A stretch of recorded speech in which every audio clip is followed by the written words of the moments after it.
우리 오늘 함께 보실 말씀은 구약 성경 여호수아서 2장 8절부터 21절입니다. 제가 갖고 있는 성경으로 구약 321면 여호수아서 2장 8절부터 21절입니다. 좀 긴 말씀인데요. 길지만 우리 같이 함께 오늘 어떤 말씀인지 읽도록 하겠습니다. 또 그들이 눕기 전에 라합이 지붕에 올라가서 그들에게 이르러 말하되 여호와께서 이 땅을 너희에게 주신 줄을 내가 아노라. 우리가 너희를 심히 두려워하고 이 땅 주민들이 다 너희 앞에서 간담이 녹나니 이는 너희가 애굽에서 나올 때에 여호와께서 너희 앞에서 홍해 물을 마르게 하신 일과 너희가 요단 저쪽에 있는 아모리 사람의 두 왕 시온과 옥에게 행한 일 곧 그들을 전멸시킨 일을 우리가 들었음이니라. 우리가 듣자 곧 마음이 녹았고 너희로 말미암아 사람이 정신을 잃었나니 너희 하나님 여호와는 위로는 하늘에서도 아래는 땅에서도 하나님이시니라. 그러므로 이제 청하노니 내가 너희를 선대하였은즉 너희도 내 아버지의 집을 선대하도록 여호와로 내게 맹세하고 내게 증표를 내라. 그리고 나의 부모와 나의 남녀 형제와 그들에게 속한 모든 사람을 살려주어 우리 목숨을 죽음에서 건져내라. 그 사람들이 그에게 이르되 네가 우리의 이 일을 누설하지 아니하면 우리의 목숨으로 너희를 대신할 것이요 여호와께서 우리에게 이 땅을 주실 때에는 인자하고 진실하게 너를 대우하리라. 라합이 그들을 창문에서 줄로 달아내리니 그의 집이 성벽 위에 있으므로 그가 성벽 위에 거주하였음이라. 라합이 그들에게 이르되 두렵건대 뒤쫓는 사람들이 마주칠까 하노니 너희는 산으로 가서 거기서 사흘 동안 숨어 있다가 뒤쫓는 자들이 돌아간 후에 너희의 길을 갈지니라. 그에게 이르되 내가 우리에게 서약하게 한 이 맹세에 대하여 우리가 허물이 없게 하리니 우리가 이 땅에 들어올 때에 우리를 달아내린 창문에 이 붉은 줄을 매고 내 부모와 형제와 내 아버지의 가족들을 다 내 집에 모으라. 누구든지 내 집 나가로 그리로 가면 그의 피가 그의 머리로 돌아갈 것이요 우리는 허물이 없으리라. 그러나 누구든지 너희와 함께 있는 집에 있는 자에게 손을 대면 그의 피는 우리의 머리로 돌아오려니와 내가 우리의 이 일을 누설하면 내가 우리에게 서약하게 한 맹세에 대하여 우리에게 허물이 없으리라 하니 라합이 이르되 너희의 말대로 할 것이라 하고 그들을 보내어 가게 하고 붉은 줄을 아멘. 우리 전우사우로 함께 인사하십시다. 한 주 동안도 수고 많았습니다. 한 주 동안도 애썼습니다. 네. 오늘부터 우리 2층에 이제 문을 열어서 아마 우리 영아부 유치부 부모님들은 위에서 아이들과 예배를 드릴 텐데 혹시 불편함이 있으면 바로 말씀해 주시면 조치를 취하도록 그렇게 하겠습니다. 저는 오늘 이 예배 설교하기 전에 어린이부 설교를 하고 와서 이미 마음이 낮아질 대로 낮아졌습니다. 정말 제 자존감이 엄청나게 떨어지고 그렇지만 우리 아이들이 설교를 너무 잘 들어주어서 제가 감사하고 그런 마음입니다. 지난주 화요일 10월 29일은 이태원 참사 2주기였습니다. 백신 9개의 우주가 무너지고 백신 9개의 별이 되어버린 지 어느덧 2년. 그날 국가는 없었습니다. 국가가 나와 내 가족의 생명을 지켜줄 것이라는 믿음은 산산조각 났습니다. 아직 이 참사의 진상규명도 책임자가 책임지는 모습도 우리는 보지 못하고 있습니다. 2년이라는 통한의 세월 동안 단장의 고통을 겪었을 유가족들이 외롭지 않도록 무책임한 정부로 인해 2번, 3번 해지워졌을 그분들의 상처를 우리가 모두가 함께 보듬어 갔으면 좋겠습니다. 정신과 전문의인 정혜신 박사님의 책 사람 공부라는 책이 있습니다. 이 책에 뒤에 보면 어디 강연을 가서 질의응답한 그 내용이 나와 있습니다. 세월호 유가족들에게 도움이 되고 싶은데 추모 집회에 나가거나 리본을 달거나 하는 일이 실제로 그들에게 무슨 도움이 될지 회의가 듭니다라는 질문을 한 분이 했습니다. 이때 우리 정혜신 박사님이 이렇게 이야기합니다. 세월호 희생학생의 오빠가 죽을 만큼 힘든 날들을 보내고 있었어요. 그러다 이 아이가 전철을 타고 가던 중에 가방에 세월호 리본을 단 학생을 봤대요. 근데 그 순간 세상이 다 잊은 건 아니구나 그런 생각이 들었대요. 그때부터 살 수 있겠다는 생각이 들었다고요. 당신의 고통을 나도 알고 있다는 신호를 보내는 일은 어떤 방식이든 사람 목숨을 구하는 일이에요. 추모 집회에 머리수를 보태는 일, 노란 리본을 다는 일, 유가족 간담회에 참석하는 일, 세월호 관련 글이나 기사의 댓글로 공감의 마음을 표현하는 일. 어떤 엄마가 힘들어 죽겠다 하는 순간에 이 엄마를 부축한 것은 한 여학생 가방에 달린 노란 리본이었습니다. 이 엄마 눈에 그 노란 리본은 작은 리본이 아니었을 거예요. 방석만큼이나 크고 묵직하게 보였을 거예요. 이때 노란 리본은 물에 빠져 허우적대는 사람에게 던진 노란 구명 튜브 같은 것입니다. 이분이 그 세월호 리본의 그 존재감이 어떤 건가를 이야기해 줍니다. 우리에게는 그냥 이렇게 추모하는 의미로 마음을 보태는 의미로 달았던 노란 리본이 가방에 달았던 그 노란 리본이 유가족들에게는 구명조끼와 같았다는 말이 정말 마음에 새겨집니다. 누군가의 아픔에 공감하는 일. 오늘 이 그 라합이 붉은 창문에 붉은 줄을 대는 것, 이게 과연 어떤 의미가 있고 어떤 상징의 의미가 있는지 여러분과 함께 나눠보고 싶습니다. 400여 년 이집트의 노예로 살아가던 이스라엘 백성들을 하나님은 구원하셨습니다. 이스라엘 백성들을 애굽에서 탈출시키셨습니다. 하나님께서는 이 이스라엘 백성들을 가나안 땅으로 보내시려고 했습니다. 그리고 40년의 방황 끝에 이제 드디어 이스라엘 백성들의 눈앞에 가나안 땅이 펼쳐졌습니다. 요단강을 건너 가나안 땅의 관문, 가나안 땅의 가장 크고 견고한 난공불락의 성인 이 여리고성을 정복해야 합니다.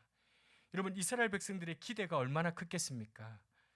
그 지긋지긋한 이제 광야 여정을 끝내고 젖과 꿀이 흐르는 그 땅, 우리 아버지 어머니가 그토록 보고 싶어 했던 그 약속의 땅, 이제 그곳에 들어가게 되었습니다. 기대와 흥분으로 잠을 이루지 못했을 겁니다. 근데 바로 그 순간 하나님께서 일시정진 버튼을 딱 누르시고는 이스라엘 백성들을 스톱시킵니다. 정지시킵니다. 그리고는 오늘 여호수아 2장에 한 여인의 이야기를 등장시킵니다. 시작하십니다.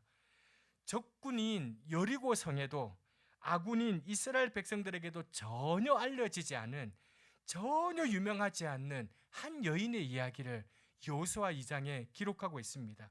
유명하기는커녕 이 여인은 사람들에게 손가락질 받고 조롱받고 비난받는 여성이었습니다. 누구입니까? 라합입니다. 이 라합은 그냥 라합이 아니라 기생 라합입니다. 라합이라는 이름에 항상 따라다니는 이 기생이라는 단어, 히브리어로 자나, 헬라어로는 포르노라는 어원이 되는 포르네라는 뜻입니다. 원문은 창녀, 매춘부라는 의미가 훨씬 가깝습니다. 여러분, 가나안 정복이라는 그 엄청난 역사적인 사건을 눈앞에 두고 역사의 물결을 잠깐 멈추시면서 이 비천한 창녀의 이야기를 하나님이 꺼내시고 계십니다. 그 이유가 무엇일까?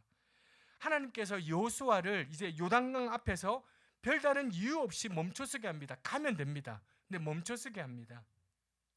여호수아는 그 시간에 하나님으로부터 특별한 메시지도 없었는데 정탐꾼 2명을 보내게 됩니다. 여러분, 우리가 이미 알고 있는 것처럼 여호수아가 제일 싫어하는 단어가 정탐꾼입니다. 이 정탐꾼들에 대한 안 좋은 트라우마가 이 여호수아에게는 있습니다. 40년 전에 모세가 실패한 방법 아닙니까? 정탐꾼 보냈다가 모세가 지도자였을 때 12지파에 한 명씩 뽑아서 리더 12명을 정탐을 보냅니다. 12명이 가나안을 잘 두루다니고 40일을 정탐하고 돌아와서는 똑같은 것을 보았는데 10대 2로 다른 보고를 하게 됩니다. 그리고 이스라엘 백성들은 이 여호수아와 갈렙의 보고가 아니라 그 10명의 부정적인 정탐꾼들의 보고를 받아들입니다. 가나안에 대해서 두려워 떨면서 뒤로 물러나고 맙니다. 그 일은 이후로 이스라엘 백성들에게 얼마나 큰 어려움을 가져다 줬는지 우리는 알고 있습니다. 당시 기준으로 20세 이상 되는 어른들은요, 가나안 땅에 들어가지 못하고 광야에서 다 죽었습니다. 40년 동안 광야를 헤매며 다녀야 했습니다. 이렇게 정탐꾼에 대해서는 안 좋은 기억을 가지고 있던 여호수아가 갑자기 정탐꾼 둘을 여리고성으로 보내게 됩니다. 여호수아가 왜 정탐꾼을 보내려 했는지 그 이유는 나와 있지 않습니다. 제가 생각할 때 들여보낼 이유가 하나도 없습니다. 어차피 여리고성은요, 전쟁으로 정복할 성이 아니었습니다. 어떻게 정복합니까? 뱅뱅 돌다가 소리 한번 질러서 무너질 성이었기 때문입니다. 그렇기 때문에 그 성 안에 들어가서 성문을 열어줄 동조자가 필요한 것도 아니고요, 성 안의 지리가 어떻는지를 관심을 가질 이유도 없어요. 군사가 얼마 있는지 정탐할 필요도 없었어요. 그런데 왜 정탐꾼을 들여보냈을까? 여리고 성 안에는 하나님의 은혜로 말미암아 믿음을 갖게 된 한 여인이 있었습니다. 하나님께서 그 여인을 구원하기 위해서 여호수아의 마음에 감동을 주었습니다. 이스라엘 백성들은 요단강에서 3일 동안 기다리게 되었습니다. 여리고성의 기생 창녀 라합이 하나님을 믿고 있다는 사실을 누가 알았습니까? 아무도 몰랐습니다. 이스라엘의 그 많은 사람들 중에 아무도 라합을 알지 못했습니다. 여호수아도 몰랐고 두 정탐꾼도 몰랐습니다. 적군인 여리고성에 있는 사람도 라합이라는 사람을 도대체 알 수가 없었습니다. 그러나 하나님은 아셨습니다. 그리고 이스라엘 백성들에게 그 무너질 여리고성의 한 기생 라합을 살리게 만들고 싶으셨습니다. 그래서 여호수아로 하여금 정탐꾼을 들여보냅니다. 2명의 정탐꾼을 보내서 여리고성으로 들여보냅니다. 그런데 성에 들어가자마자 발각되고 맙니다. 2절입니다. 같이 읽겠습니다.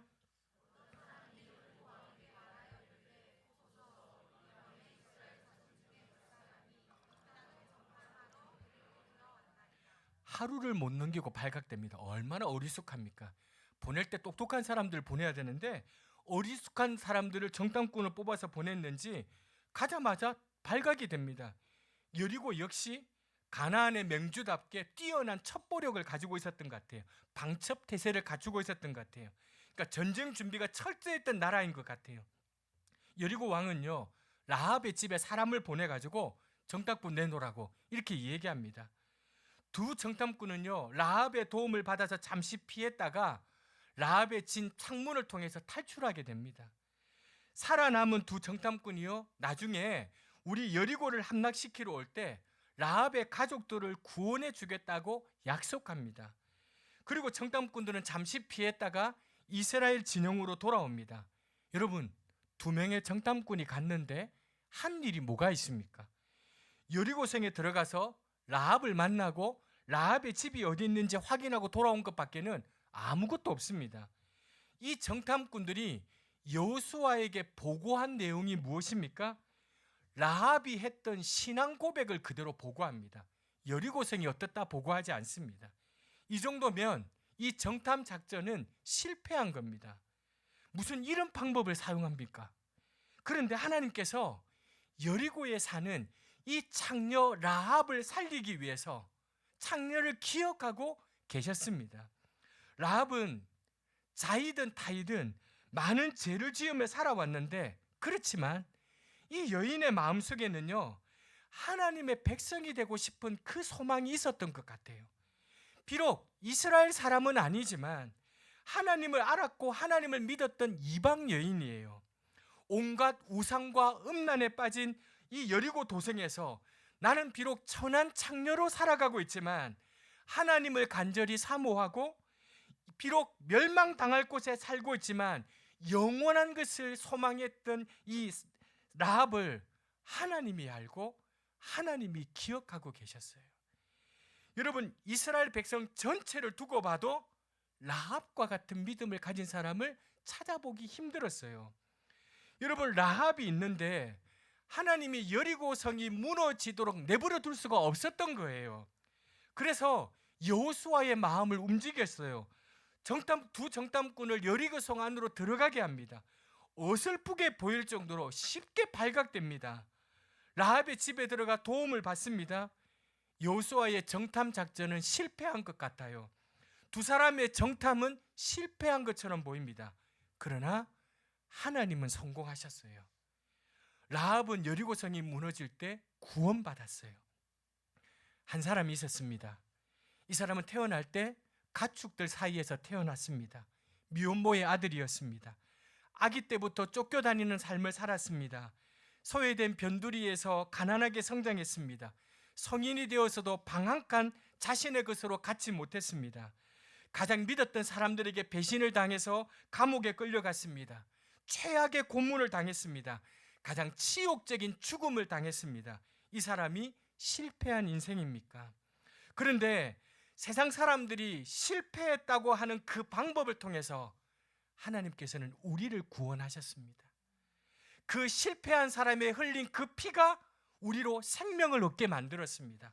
사람의 눈에는 실패한 것 같이 보이고, 사람의 눈에는 부질없는 것 같이 보이고, 사람의 눈에 보기에는 어리석은 것 같아 보이지만, 그러나 그 미련한 방법을 통해서 하나님께서는 한 사람 한 사람을 구원하고 계십니다. 우리는 이걸 은혜라고 부릅니다. 그런데 많은 사람들은 하나님은 실수하고 계신다라고 말합니다. 생각합니다. 많은 사람들은 하나님은 실수하시기 때문에 나는 하나님의 은혜와 거리가 멀다라고 생각합니다. 하나님의 그 은혜가 내게는 주어지지 않는다고 생각합니다.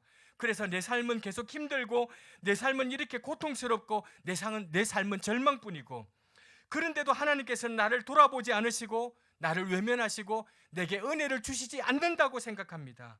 또 어떤 분들은 나에게는 하나님의 은혜가 필요 없다고 생각합니다. 나 정도면 괜찮은 사람 아니야? 나 정도 형편이면, 나 정도의 이 자리면, 나 정도 이 정도 선하게 살면, 내가 이 정도 준비해 두었으면, 이 정도 신앙생활을 하면 나는 하나님의 은혜가 필요 없지 않은가? 나 같은 죄인 살리신이 아니라 저런 사람들과 살리신 하나님의 은혜라고. 하나님의 은혜가 필요하지 않는 사람은 아무도 없습니다. 라합은요, 무슨 이유인지 모르지만 가족들의 생계를 위해 자신의 몸을 팔아야 하는 가난한 창녀였습니다. 가난과 멸시 때문에 밀리고 밀려서 어디에 살았냐면 성벽 위에 붙어 살아야 됐던 라합이었습니다. 음란과 우상의 도시, 인생의 희망이라고는 아무것도 찾아볼 수 없었던 이 라합에게 어느 날 가슴 뛰게 하는 소문을 듣게 되었습니다. 그 소문은 라합의 삶을 일순간 바꾸어 버렸습니다. 라합은 직업인지라 여러 남자들을 만날 수밖에 없었습니다. 애굽과 메소포타미아를 오고 가는 많은 상인들이 여리고를 지나갔습니다. 여리고를 지나가는 상인들이 술집을 드나들었겠지요. 그 사람들을 상대하던 라합이 여러 소식들을 많이 듣게 되지 않았겠습니까? 있잖아, 내가 이번에 장사하러 이집트에 갔는데 대단한 뉴스를 들었어. 애굽에서 그 이집트에서 벽돌 짓던 그 천하디 천한 히브리 노예들이, 그들의 신이 이 노예들을 구출해서 탈출시켰다는 말이 있어. 그들을 탈출시키기 위해서 그들의 신이 세상에 이집트에 10가지 재앙을 내려가지고 애굽왕의 바로왕의 콧대를 꺾고는 세상에 그 홍해라는 곳 있잖아, 그곳을 갈라서 그 길을 마른 땅으로 지나가게 했대. 또 다른 상인이 얘기합니다. 야, 그게 언제적 이야기인데 지금 하고 있어.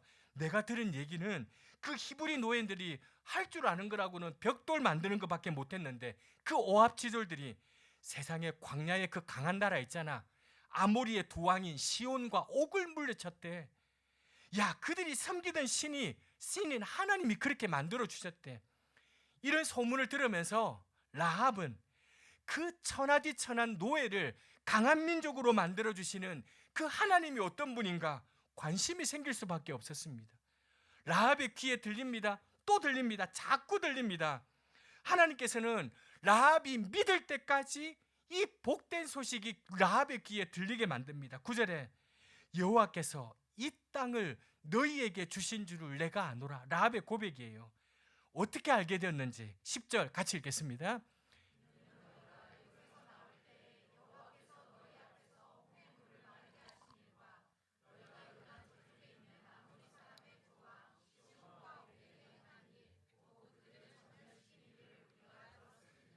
그 소식을 라합이 들은 거예요. 근데 그 소식을 우리가 들었어요. 어떻게 됐냐? 어떻게 되었습니까? 우리가 너희를 심히 두려워하고 이 땅 주민들이 다 너희 앞에서 간담이 놓. 여러분 정말 묘해요. 성경은 40년 전에 생각해 보세요. 이곳에 가나안을 정탐으로 왔던 12명의 정탐꾼들 중에 10명의 정탐꾼들의 보고를 기억하십니까? 가나안 땅, 저 주민들은 크고 강하고 커서 우리 메뚜기와 같다. 자신들이 간담이 녹았어요. 우리는 무서워서 싸울 수가 없다. 이 정탐꾼들이 그렇게 보고했는데 지금 뭐라고 말하냐면 여리고성 사람들이 너희들 소식 듣고는 간담이 서늘해졌다. 마음이 녹았다.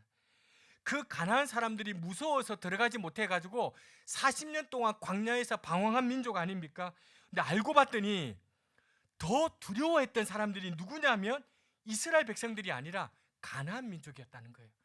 그들이 더 두려워했다는 거예요. 얼마나 두려웠던지 마음이 녹고 정신을 잃을 정도였다는 거예요. 여러분 이스라엘 백성들은 다 보았잖아요.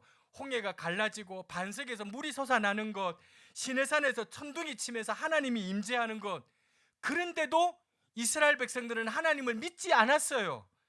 라합은 홍해는커녕 시내산 근처에도 가보지 못한 여인이에요. 듣기만 들었어요. 그런데 믿었어요. 그게 믿어졌어요. 이게 은혜예요. 이게 은혜예요. 라합이 했던 이 고백, 너희의 하나님 여호와는 위로는 하늘에서도 아래는 땅에서도 하나님이시니라. 사실 여러분 이 고백은요 라합이 아니라 이스라엘 백성들이 해야 했던 고백이었어요. 하나님이 자기 민족에게 듣고 싶었던 말이에요. 신명기 4장 39절 같이 읽겠습니다. 그런즉 너는 오늘 아래로 땅에 오직 여호와는 하나님이시오. 여러분 하나님이 이스라엘 백성들에게 듣고 싶었던 말이에요. 위로나 아래로 땅에 하나님밖에 없는 줄 너희가 알아야 한다. 그런데 지금 라합이 고백하고 있어요. 라합이요. 이스라엘 백성들 중에는 아무도 그런 고백을 드리지 않았어요. 그런데 이방의 창녀 라합이 그 고백을 하고 있어요. 여러분 히브리서 기자는요 믿음의 장에서 라합을 이렇게 소개합니다. 같이 읽겠습니다. 순종하지 아니하는 자와 함께. 라합의 고백을 듣고요 깜짝 놀랐던 거예요.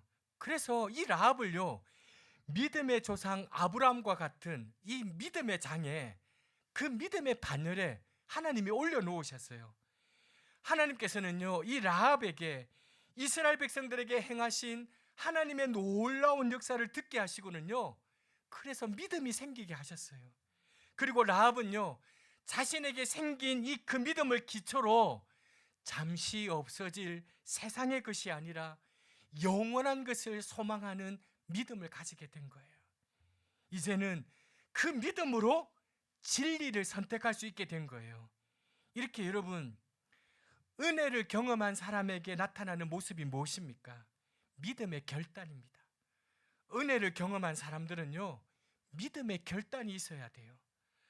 하나님을 알게 된 라합은요 세상을 상징하는 여리고와 하나님 나라를 상징하는 이스라엘 사이에서 분명한 선택을 해야 됐어요. 라합은 자신이 속하고 있는 살고 있는 이 여리고가 영원한 곳이 아니라는 것을 알게 되었어요.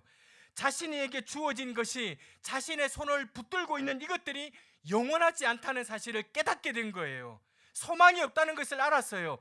여리고는 장차 망할 성이라는 것을 알았어요. 그렇게 깨닫고 나니까 내가 진짜 붙잡아야 될 게 무엇인가를 라합은 알았던 거예요. 13절 같이 읽겠습니다. 그리고 나의 부모와 그들에게 속한 모든 사람을 살려주어. 라합은 알고 있었습니다. 이대로 있으면 나는 죽는다. 나와 내 가족은 죽을 수밖에 없다.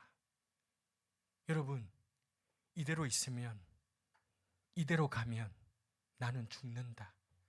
이대로 가면 내 자식은, 내 가족은 죽는다. 여리고성이 난공불락의 성처럼 보이고 그 안에서 시집도 가고 장가도 가고 소도 사고 밭도 사고 여전히 아무 일 없이 평안하게 돌아가는 것 같지만 그러나 이미 심판이 시작되었고 멸망의 한가운데 있다는 사실을 라합은 알았어요. 이제는 살 길을 찾아야 하지 않겠습니까? 그래서 그에게 정탐꾼들이 왔을 때 정탐꾼들을 숨겨주었습니다. 마지막을 아는 사람이 해야 될 일은 신앙의 결단이에요. 여러분, 사람이 어떻게 마지막을 압니까? 우리의 마지막을. 우리의 인생의 결론을 아는 방법이 두 가지예요. 마지막을 아는 방법은 하나는 가보면 압니다. 인생 끝에 도달했을 때 이게 죽음이구나, 이게 끝이구나, 그런데 심판이 있구나, 죽음의 끝이 아니구나, 내가 헛살았구나, 내가 진짜 어리석었구나. 그러나 인생의 마지막 끝에 가서 깨닫게 되면 그건 정말 어리석은 존재예요. 내 힘으로 어떻게 할 수 없을 때 알게 되는 것은 너무 비참한 인생이에요. 내 힘으로 어떻게 할 수 없을 때 마지막 그 자리에 서기 전에 깨달아야 돼요. 코끝에 호흡이 멈추기 전에 알아야 돼요. 그게 은혜예요. 그걸 알게 되는 게 은혜예요. 그러면 두 번째, 끝에 가보지 하고 어떻게 인생의 마지막을 알 수 있습니까? 내가 서 있는 자리를 잘 살펴보면 알 수 있습니다. 그리고 내가 가야 될 목표 지점을 보고 방향을 바로 정해야 됩니다. 지금 내가 서 있는 곳에서 내가 가야 될 목표 지점을 딱 정해놓고 줄을 한번 쫙 그어보는 겁니다. 그러면 인생의 마지막을 알 수 있어요. 그리고는 보이는 그곳을 향해 걸어가는 거예요. 내가 지금 서 있는 이 자리에서 내가 마지막 가야 될 길 목표 지점을 정해놓고 선을 그어보는 거예요. 그리고 그 길로 걸어가는 거예요. 고집 피우지 않고 흔들리지 않고 목표를 향해서 방향을 똑바로 잡고 가야 되는 거예요. 많은 사람들이 이 방향 전환의 기회를 놓쳐요. 그러다 마지막 순간이 되어서 후회하고 한탄해요. 내가 그때 돌아섰어야 했는데, 내가 그때 방향을 바꾸었어야 했는데, 내가 그때 결단했어야 했는데, 후회하는 사람이 얼마나 많은지 몰라요. 사랑하는 교회 여러분, 지금 저와 여러분의 서 있는 자리가 어떤 자리인지 진지하게 살펴보시길 바랍니다. 그리고 내가 가야 될 목표, 내가 가야 될 표대가 무엇인지 그렇게 바로 정해보시기 바랍니다. 그 표대로 향해 가는 방향이 지금 내가 제대로 가고 있는지 한번 고민해 보시길 바랍니다. 지금 내가 걷고 있는 그 인생의 방향대로 갔을 때 진짜 그 끝으로 갈 수 있는지, 그 길로 갈 수 있는지. 여러분, 그 끝이 어디 있습니까? 생명입니까? 사망입니까? 절망입니까? 소망이십니까? 내 인생의 방향은 맞습니까? 정말 잘 가고 있으십니까? 이 길 그대로 가면 될 것 같습니까? 어떤 분들은 이렇게 살면 안 되는데, 진짜 이렇게 살다가는 하나님한테 분명 한번 혼날 텐데, 그런데 그 길을 계속 가요. 입으로는 아니라고 계속 말하면서도 결단하지 못하고 그 길로 계속 갑니다. 여러분, 이 창녀 라합도요, 이스라엘과 여리고 사이에서 분명 선택의 갈등이 있었을 거예요. 없지 않았어요. 여리고 왕이 눈치를 채고 사람을 보내지 않았습니까? 그 사람들 앞에서 라합이 어떻게 갈등이 없었겠어요? 지금 자신의 집에 있는 이 정탐꾼들 신고하면, 지금은 우리나라는 간첩 신고가 얼마인지 모르겠는데 거기도 신고하면 얼마 주겠죠. 당장 내가 이 두 사람 신고하면 큰 상을 받을 텐데, 지금 형편이 지금보다는 당장 나아질 텐데, 지금 이 가난해서 성벽의 끄트머리 판잣집에 겨우 살고 있지만 왕의 이 상을 받으면 성복판에 그럴싸한 룸살롱 하나 차려놓고 호의호식하며 살 수 있지도 모르는데, 그런데 라합은 그런 것들은 잠시 있다가 사라져버릴 것이라는 것을 분명히 알았어요. 여리고성은 이미 멸망이 시작됐다는 것을, 여리고성은 더 이상 소망이 없다는 것을 라합은 알았어요.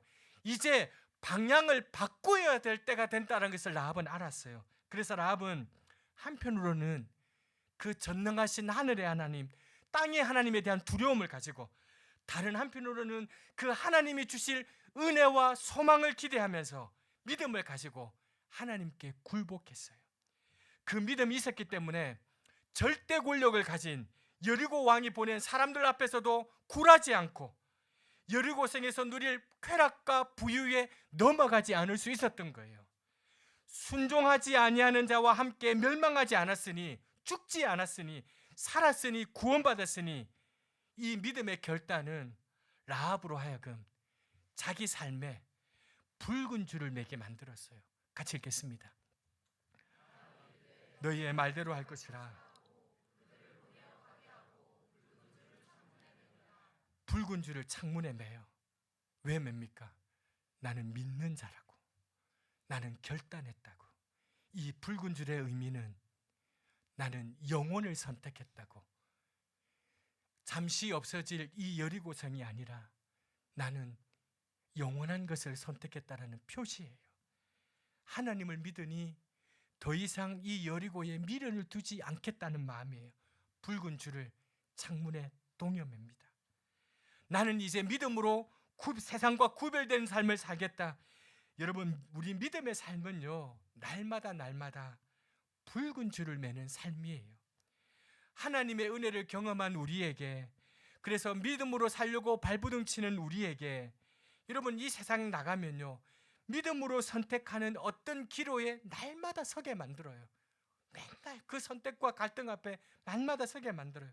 어떤 선택은 우리의 정체성에 관한, 또 어떤 선택은 내 인생의 기준과 방향에 대한 중요한 선택일 수 있어요. 하지만 여러분, 제 경험에 의하면 우리가 이 바깥으로 나가는 순간 대부분의 선택은요, 무언가 대단해 보이지 않는 아주 사소한 선택이에요. 작은 일이에요.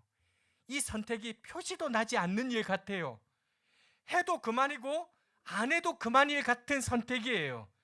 그런데 그 작은 일들을, 그 소소한 일들을 믿음으로 선택해 나갈 때 하나님의 인도하심을 경험하게 돼요. 큰 일이 아니라요, 큰 일이 아니라 사소해 보이는 일, 티도 나지 않게 보이는 이것을 믿음으로 선택할 때 우리는 하나님의 인도하심을 경험하게 돼요. 여러분, 처음부터 내가 하나님 앞에 무언가 대단한 것을 해드리겠다, 보여드리겠다 생각하면 도대체 하나님의 뜻은 무엇인가? 그리고 그 하나님의 뜻을 구하며 매달리지 마세요. 우리 앞에 있는 소소한 일들, 내 앞에 있는 작은 일들, 그 일에 순종하며 나갈 때 하나님께서는 우리 삶을 조금씩 마지막 그 목표를 향해서 우리를 인도해 나가십니다. 때때로 힘들어도 하루하루 내 삶의 창문에 붉은 줄을 메워내는 일, 그것이 은혜를 경험한 성도의 삶입니다. 세상에서 볼 때 우리 삶은요, 탁자 위에 딱 누워 모래시계 같아서 한번 쭉 지나가면, 내려가면 돌이킬 수 없습니다. 바꾸어지지 않습니다. 근데 하나님은 다르십니다. 하나님께서는요, 우리 삶을 변화시키십니다. 모래시계가 끝난 것 같아도요, 하나님은 우리 삶을, 우리 인생의 탁자 위에 고정된 모래시계 같아서 바꿀 수 없다고 여겨지지만 하나님께서는 그 탁자를 뒤집어서라도 우리 삶을 바꾸어 주십니다. 하나님은 그 탁자를 뒤집어서라도 우리 삶을 바꾸어 주십니다. 하나님이요, 창녀 라합을 구하기 위해서, 라합의 인생을 바꾸기 위해서 잠시 이스라엘의 역사를 정지시켰습니다. 지금 당장 요단강 여리고성을 점령하면 되는데 정지시켰습니다. 하나님께서 가나안 정복이라는 이 엄청난 하나님의 일을 잠시 미루어 두어서라도 라합의 이야기를 기록하게 만드신 것은 라합뿐만이 아니라 우리도 그렇게 인도하신다는 거예요. 우리도 그렇게 사용하시고 사랑하신다는 거예요. 라합에게만 은혜를 베푸신 것이 아니라 내가 너희에게도 그 은혜를 베풀고 있다, 그걸 하나님이 우리에게 말씀해 주고 싶으신 거예요. 오늘 우리에게 은혜 베푸시는 그 하나님의 부름 앞에 믿음의 결단으로 나아가는 저와 여러분이 되셨으면 좋겠습니다. 삶이 힘들고 낙심되십니까? 아유, 더 이상 이렇게 살다가는 안 되겠다 생각되십니까? 하나님이 우리에게 베풀어 주신 은혜를 기억해 보십시다. 내가 어디에 있어도, 내가 어떤 상황에 있어도 잠시 역사를 멈추고서라도 나를 찾아오셔서 나를 살려주시는 그 하나님의 은혜를 생각해 보십시다. 그리고 지금 올해도 2달 남았는데요, 내 삶에 붉은 줄을 메어야 될 때임을 기억하십시다. 은혜 받은 자의 삶은 눈앞에 잠시의 유익과 욕심을 따라 하루하루 한 사건 한 사건 겨우겨우 넘기며 사는 삶이 아니라 멀리 푯대를 바라보면서 이 푯대를 향해서 하나씩 하나씩 믿음의 문을 열어가는 삶임을, 그리고 이 믿음의 문마다 붉은 줄을 메고 한 걸음 한 걸음 나아가는 삶임을 기억하면서 날마다 붉은 줄을 메고 살아가는 저와 여러분의 삶이 되시기를 주님의 이름으로 축원합니다.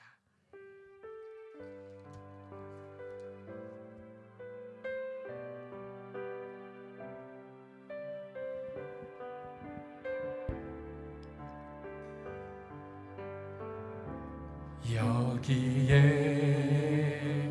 모인 우리 주의 은총 받은 자여라. 주께서 이 자리에 함께 계심을 아노라. 언제나 주님만을 찬양하며 따라가리니 시험을 당할 때도 함께 계심을 믿노라. 이 믿음 더욱 굳세라. 주가 지켜주신다.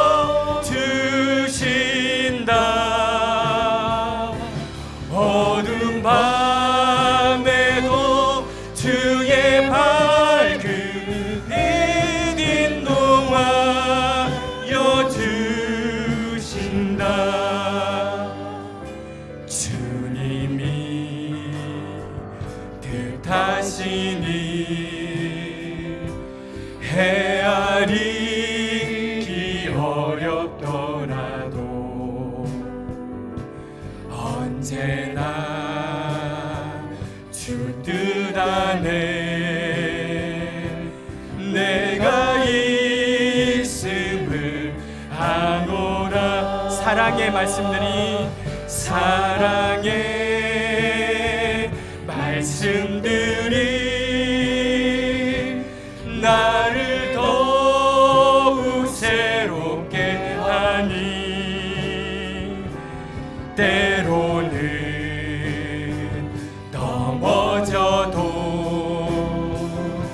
새 웃음. 사랑하는 여러분, 우리 하나님을 바라보시면서 큰 소리로 이 믿음 더욱 굳세라. 주가 지켜주신다.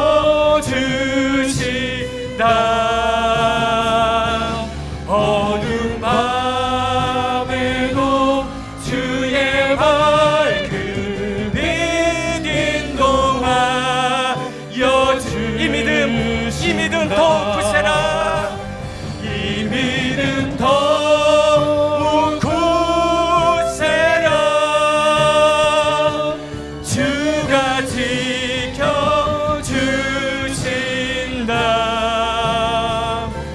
어두운 밤에도 주의 밝은 빛 인도하여 주신다.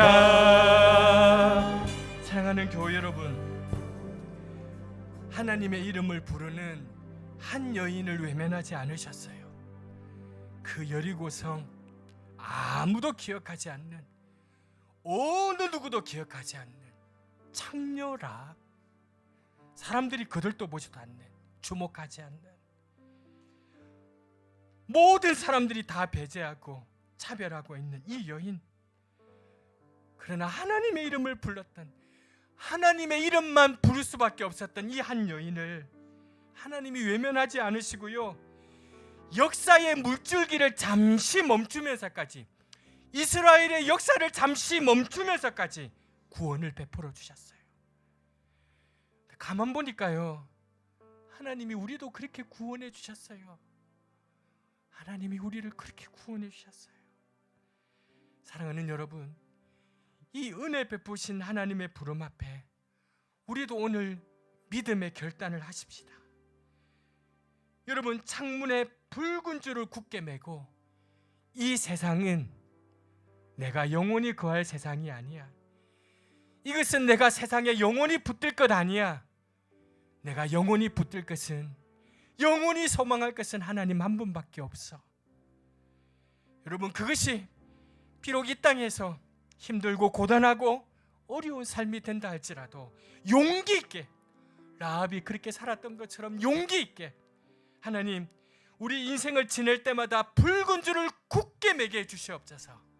오늘 우리 주신 말씀을 생각하며 같이 기도하겠습니다.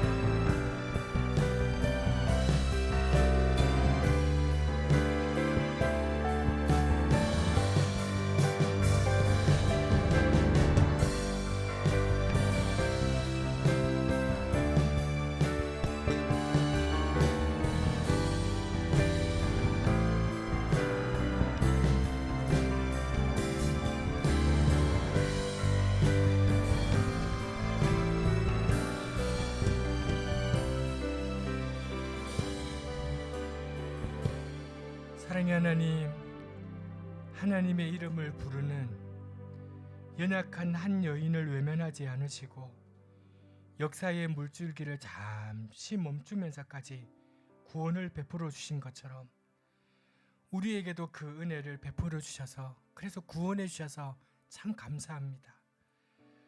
은혜 베푸신 그 하나님의 부름 앞에 우리도 믿음의 결단으로 나아가게 해 주시옵소서.